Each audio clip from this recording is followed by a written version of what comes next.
Hello, you've caught me winning a crown in Fall Guys.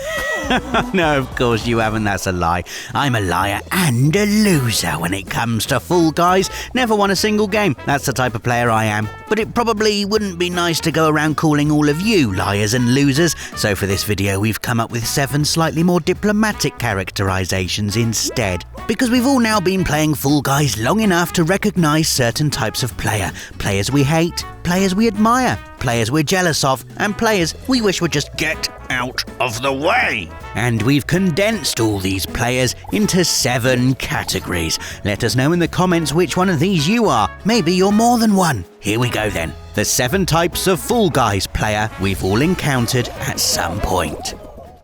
Number 1. Grabbers. Let's get this out of the way. If you're a grabber, everyone hates you. Everyone. Even people who don't play Fall Guys. I was talking to my grandparents on the phone the other day, and even they were like, Robert, you know I'm not particularly knowledgeable about video games, but I do know one thing. Grabbers are absolute scum. See? And I should clarify, by grabbers, I mean people who grab you for no reason other than to be irritating. Because I know sometimes a well-timed tactical grab can mean the difference between victory and being dumped into Jump Club oblivion, and we can sort of forgive that, it's a competitive game. No, the thing we cannot abide is grabbing for the sake of grabbing, often to the detriment of not just the grabbee, but the grabber as well. I mean, what's the point? What is the point of this? Just mindlessly beaning about, being a nuisance to other people. Why? Why do it? Someone's grabbing me! Pineapple, no, don't stab me in the back. Pineapple! Oh dear, I saw you go. Yeah, I know. I hate Somebody's this just game. shoved me off. That was an amazing murder. I almost respect it. I don't know how he managed to respect it. I don't know how he managed to push me off. Look, I know why really. It's funny. And a little confession. If I wasn't so focused on trying to win my first ever Fall Guys crown every time I played, I'd probably be a grabber too. Number 2. Tacticians. These are players with a plan. Tacticians are probably level 40, have clocked up hundreds of hours and multiple crowns. The days of running around playing for fun are long gone for tacticians. These are people who play to win. They know all the stages, every shortcut, every trick, and they have a strategy for each. The strategy won't be foolproof, there's no accounting for bad luck in Fall Guys, but tacticians don't worry about that. They play by the law of averages, a law that says if you just keep doing the right things, you'll win more often than not. The goal of the tactician is to do everything that gives them the absolute best chance of winning, to put themselves in a position where, if they play it right, they'll be taking home the crown. So that could be nailing all the shortcuts in Slime Climb, knowing exactly when to jump, when to hang back, how not to get caught up in the crowd, or knowing the exact timing and angle to give yourself the best chance of getting through that crucial windmill on Whirligig. You know, the one that cuts out the entire last section if you get it right.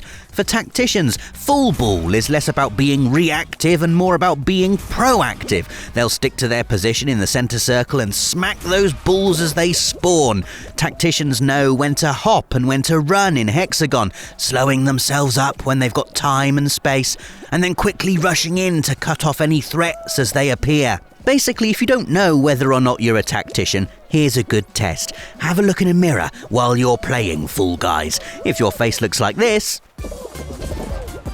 you're probably not a tactician. If it looks like this, you probably are. Number 3, saboteurs. Now, grabbers are annoying. Saboteurs, on the other hand, I would dig my way beyond Satan's sewer and personally carve out a brand new circle of hell just for you if I could. Saboteurs aren't simply looking to be irritating.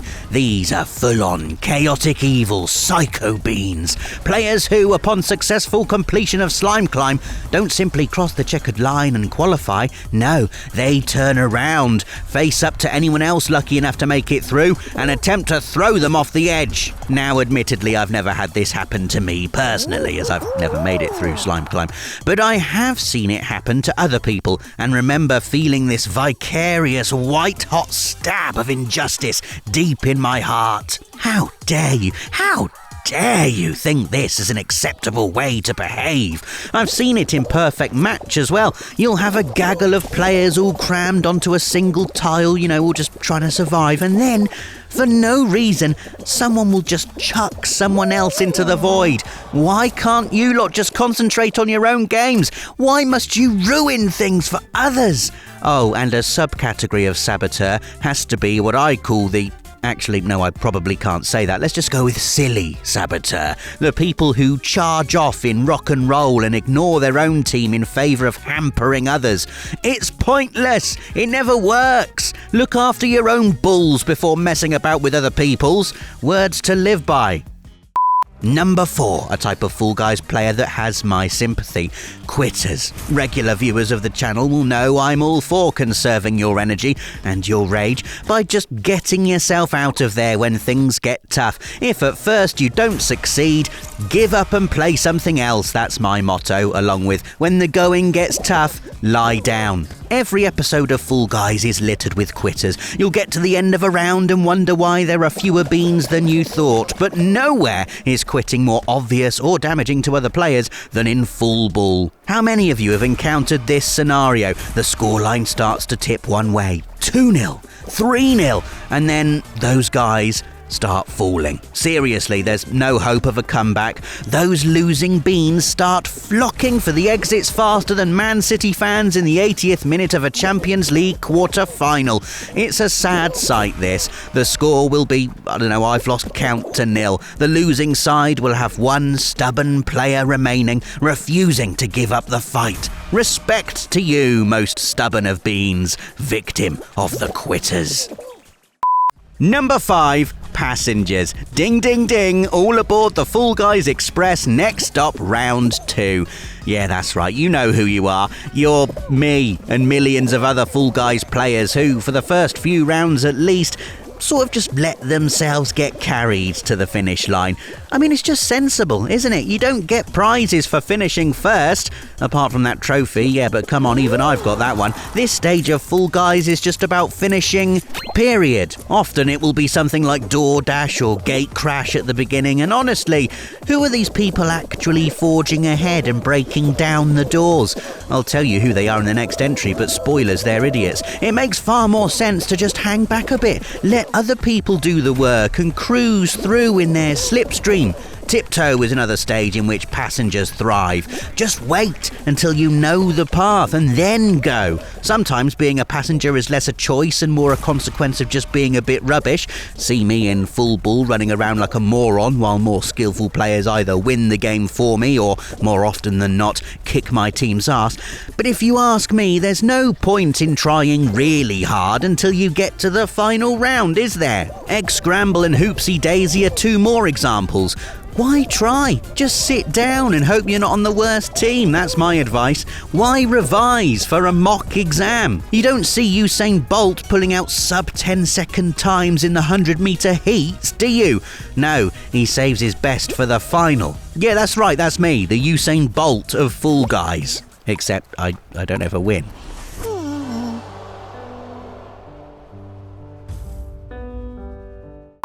So yeah, back to those people I was talking about before. Number 6, risk takers. I mean, bless you lot, we need you, don't we, us passengers? Otherwise we'd all be standing there in DoorDash like wildebeest on the bank of a crocodile-infested river, waiting for someone, anyone, to make that first move. And risk takers just go for it, don't they? You can observe them in their favourite habitats like DoorDash and Tiptoe. In the former, they'll leap at doors like salmon swimming upriver, bouncing off fake ones, often finding themselves miles behind the swarming mass of passengers who've all sensibly hung back and followed. Well, they've followed the risk taker who's guessed it right, haven't they? There's another subcategory here, sort of like a risk risk-taker passenger hybrid. Players who don't go first but will pick a risk-taker to follow before they've successfully knocked a door down. Watch these traitors scarper as soon as they see you've got it wrong though. Outrageous. But the true test of a risk-taker's steel comes in tiptoe. Oh, the rewards are great if you guess right, but the punishment is severe, especially towards the end of the round. Make an incorrect leap and you're all the way back at the beginning while everyone else glides through to the finish. You could say risk-takers are the most important players out there, the canaries of Fall Guys, egged on by the cowards behind. Go on, go forward. Oh, better not go that way then. Our final entry is for the refuse-to-learners. Bewildered players who just keep making the same mistakes over and over, and honestly, I just don't know what goes through your heads. You see them lots in Seesaw. Now, it seems obvious to you and I, doesn't it, that when a seesaw is tipped beyond a certain point, that you don't jump on the low end because it's just going to mean everyone, including you, is going to fall off. No, on they go, refusing to learn in whirligig and just jumping off. What are they doing? Honestly, here they are in hexagon, running and wondering why they're failing. Here they are in full mountain, approaching the mallets from the wrong angle and getting batted away again and again and again. Refuse to learners. They probably all have more crowns than me. So there you go, the 7 types of Fall Guys player. Which one are you? Let us know in the comments. Give us a like if you enjoyed this video and click that notification bell so you're always bang up to date with everything from the world of PlayStation.